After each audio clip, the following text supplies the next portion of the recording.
I got a question for you. What should you do when trouble hits your life? I need you to think about that. What should you do when trouble hits your life? Now, if you don't have an answer for it, you're in the right place, because I want to break down how we should handle trials on this edition of A Moment of Truth.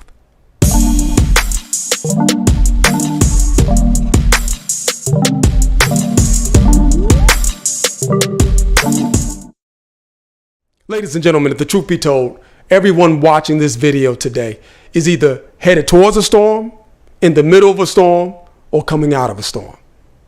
In other words, everybody that's watching right now is in one of those three categories. Either you're headed towards a storm, in the middle of a storm, or coming out of a storm. Now, how do I know this? It's because no one is exempt from facing trials or tribulation. Nobody escaped trouble. If you're a human being living on this planet today, you cannot escape trouble. I don't care who you is. You could be the greatest bishop, the best prophet. You could be a celebrity, as famous as you're going to be. You still going to face some trials and tribulation in this life. Nobody escaped life without trials and tribulation. Jesus said it himself in John chapter 16, verse 33. Look what it says. These things have I spoken to you, so that in me you may have peace. In the world you have tribulation, but take courage. I have overcome the world. That's good right there. But I want to bring up my wretched version. I call it the wretched version, the Message translation. Look what it says. In this godless world, you will continue to experience difficulties, but take heart. I've conquered the world. Do you realize what Jesus is telling us through this text? What Jesus is saying to you and I through this conversation with his disciples is that the enemy is not just going to let you go through life unchallenged. That's basically what he's saying, that the enemy is not going to let you or I go through this life unchallenged. And of course, when I say enemy, I'm referring to Satan. I'm referring to the devil. He's our enemy, and he's not going to just sit back and allow us to go through life unchallenged. He's not just going to sit idly by and allow us to have a great marriage. He's not just going to look the other way while you experience a life of prosperity and peace. He's not just going to sit by and observe you raising your children in the fear and admonition of the Lord and not do something about it. No, he's our adversary. That's what the Bible calls him, our adversary. That word adversary means bringer of conflict. So he's always going to bring drama. He's always going to bring conflict into our life. That's his job. That's his ammo. That's what he comes to do when he shows up, to bring drama into our life, to bring conflict. In other words, to bring resistance. He want to bring resistance. He do not want to let us experience the life that God intended us to live. So he's going to try to bring resistance into our life. So the question is not will you go through something, but the question is, what are you going to do when you do go through something? That's what I'm trying to get y'all to understand today, is that we all going to go through something. So that's not the question. What are you going to do when you do go through something? And this is the topic of our moment of truth today. I want to show you two things that I believe will help us in the midst of any trial and tribulation. I call these things the believer's survival tips. These are the believer's survival tips that I'm giving you. And these are two tips I want to give you to help you survive the most challenging situations. Y'all want to get to it? Let's go. John chapter 14, verse 1. John chapter 14, verse 1 says this: do not let your heart be troubled. Let's pause right there. The A clause, that's all we need. Do not let your heart be troubled. Do not let your heart be troubled. Now, I pray you caught that. Jesus gives us the first thing we have to do when we find ourselves facing an arduous situation. And that is to make the decision not to allow our hearts to be troubled. What does that mean? That means don't panic. That's what he's saying. Don't let your heart be troubled means don't panic. In other words, watch this.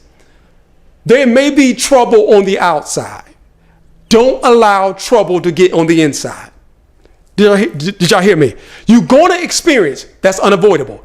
You're going to experience trouble on the outside, but don't allow that trouble on the outside to get on the inside. When you allow the trouble on the outside to get on the inside, it produces something called panic. And that's when you allow your heart to be troubled. So Jesus in the text gives us survival tip number 1. Don't panic. Don't panic. Christ says, do not let your heart be troubled. He's saying, don't panic. Don't allow your heart to be consumed with anxiety. Don't allow fear to grip your emotions. And don't allow your emotions to cause you to respond contrary to the word of God. Matter of fact, let me put up the definition of panic so you really can see it. Panic is a very strong feeling of anxiety or fear that makes you act without thinking carefully. It's right there on the screen. A very strong feeling of anxiety or fear that makes you act without thinking carefully. So basically, panic is to be consumed with fear to the point that you respond in fear. And when you respond in fear, you respond without thinking. Y'all hear me? When you respond in fear, you respond without thinking. And this is why the enemy wants you to panic, because he wants you to respond to every circumstance and situation without thinking carefully. Because if we could respond to every circumstance and situation without thinking carefully, we'll sabotage our own life. Y'all hear me?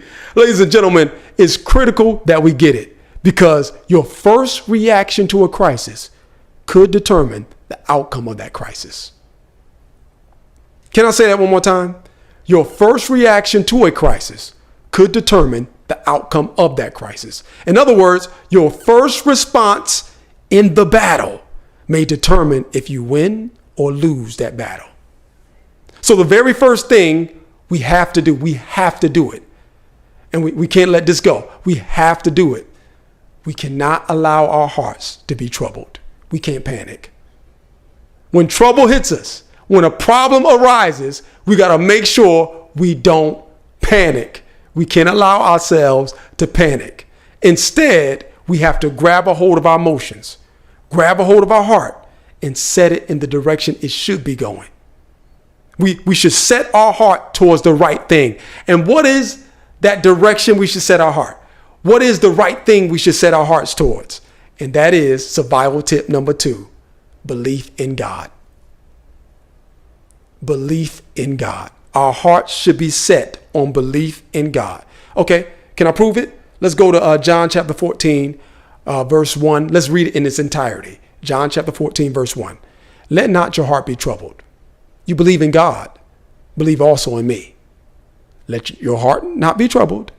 You believe in God, believe also in me. Ladies and gentlemen, this verse not only commands us not to panic, it also shows us the way not to panic. I just love it, because when God gives us a command, I love how he commands us to do something and then also gives us the way to perform what he commands us to do. Did y'all understand that? He not only commands us not to panic, but he also shows us the way to not panic. And the way not to panic is to believe in God. That is it. That is the remedy for panic. Belief in God. In other words, this famous Johannine text tells you and I that the way we make the decision not to allow our hearts to be troubled is we have to believe in God. And that word belief means to have total trust and complete confidence in God and his ability to bring us out. Can I say that one more time? To have belief means to have total trust and complete confidence in your God and his ability to bring you out. This means the way I trouble my trouble is to trust God. See, we always allowing trouble to come and trouble us. But the way you trouble your trouble is trusting in God. Ladies and gentlemen, it's our faith in God that gives us our true security. No matter what happens, be it in our health, relationships, personal finances, or any aspect of our life, it is your faith in God that will remind you that everything will work together for your good. That everything that's going down is going to somehow work for your favor. Because God's involved, because you have faith in your God, this thing is going to work together for your good. That God is going to turn it around. See, what the enemy meant for evil, God is going to turn it to work for your favor.